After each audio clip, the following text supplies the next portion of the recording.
வேதம் சொல்லுகிறது, கர்த்தர் எங்களோடு இருந்தால் இவைகள் எல்லாம் எங்களுக்கு நேரிடுவானேன் என்று சொல்லி நியாயாதிபதிகள் புஸ்தகம் 6ஆம் அதிகாரம் 13ஆம் வசனத்தில் வேதத்தில் இப்படியாய் சொல்லப்பட்டிருக்கிறது.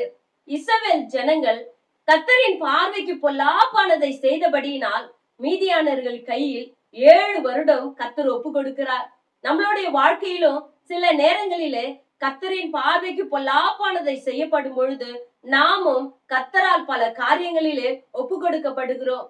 ஏன் நம்மளுக்கு இதெல்லாம் நடக்குதுன்னு சொல்லி நம்ம யோசிப்போம். இந்த நாளிலே இஸ்ரவேல் ஜனங்கள் கர்த்தரை நோக்கி முறையிட்டார்கள்.